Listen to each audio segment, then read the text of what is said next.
안녕하세요. 정서윤입니다. 자, 오늘은 종신보험에 대한 이야기를 말씀드리고자 합니다. 자, 종신보험.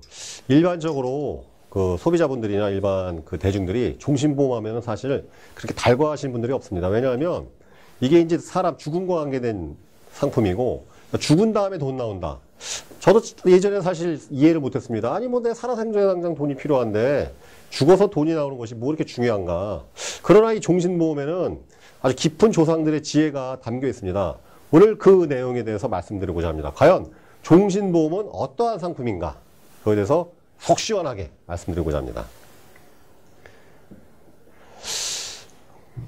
종로구 연건동에 있는 그 위안부 소녀상, 일본군 위안부 소녀상입니다.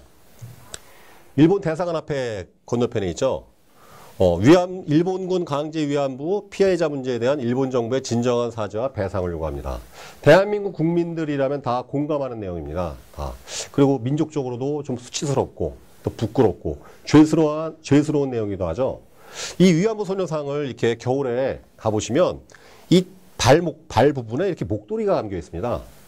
왜 목이 아니라 발에 목도리가 감겨 있을까요? 제가 질문을 들어보면은 글쎄요, 다들 이렇게 잘 모르시는데 이유는 왜 그러냐면 위안부 소녀상이 맨발이기 때문에 그렇습니다.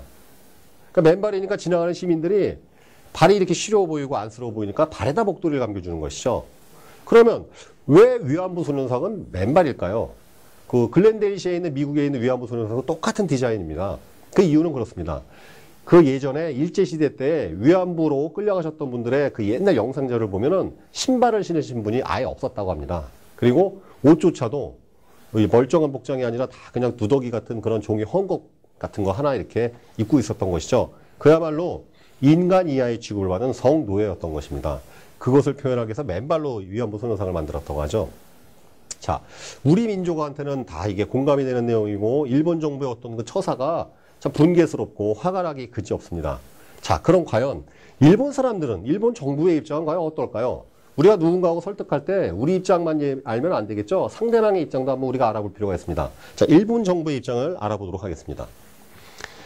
오이라 마사요시 1962년 당시 일본 관방장관입니다. 그러니까 우리나라로 따지면 행정자치부 장관 정도 되는 것이죠. 그때 이 사람과 김종필 중앙정보부장과 대일 청구권 문제 협상이 이루어졌습니다.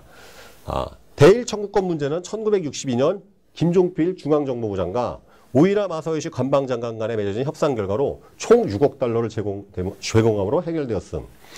일제 지배에 대한 정부 간의 배상 문제는 이 협상으로 모두 해결된 바 일본 정부는 일본군 위안부 문제에 대한 어떠한 배상의 책임도 없다. 이게 일본 정부의 공식 입장입니다.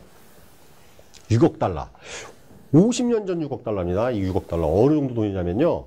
3년 전에 있었던 애플이 삼성한테 제기했던 세계 배상권 아시죠? 거기에 10억 불이었습니다. 그 애플이 삼성한테 배상금 달라고 한 것이 그때 당시 환율로 하면 1조 3천억 정도 되는 것이고 그 6억 달러는 뭐냐면 이게 50년 전 돈이잖아요.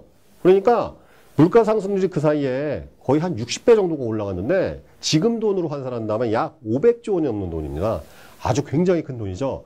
우리나라가 이제 세계 11대 경제 강국이 됐고 재작년 예산이 357조 원이었습니다. 그러니까 우리나라 지금 현재 1년 예산 훌쩍 뛰어넘는 액수인데다가 그 당시 우리나라는 아주 전 세계에서 못 사는 나라였습니다. 그러니까 이 돈을 저희가 6억 달러를 받아서 포항제철 짓고 고속도로를 뚫고 경제개발 자금을 썼던 것이죠. 아주 큰 거액의 돈을 받았습니다. 자, 일본 네티즌들, 일반 대중들의 생각은 어떨까요? 할아버지가 나쁜 일을 했다고 그 자손들이 대대로 갚아야 하나 한국인들은 피해망상증 환자이며 과거에 갇혀 사는 민족이다. 할아버지가 도둑질 했다고 저도 도둑놈인가요? 저희 할아버지가 몹쓸짓 했다고 저도 그 죄를 이어받나요? 자, 이런 생각을 이렇게 양쪽 얘기를 들어보고 제가 우리나라 분들한테 여쭤봅니다. 양쪽 얘기 다 들어보시고 누가 떼쓰는 것 같습니까? 해보면은 많은 분들이 다 그렇습니다. 야, 이거 한국 쪽이 떼쓰는 거 아니냐? 양쪽 얘기 다 들어보면 정답은 무엇일까요? 정답이라고 할 수 없지만 한번 저의 주장을 계속 들어보시겠습니다. 일단 이 내용을 좀 머릿속에 지우시고요.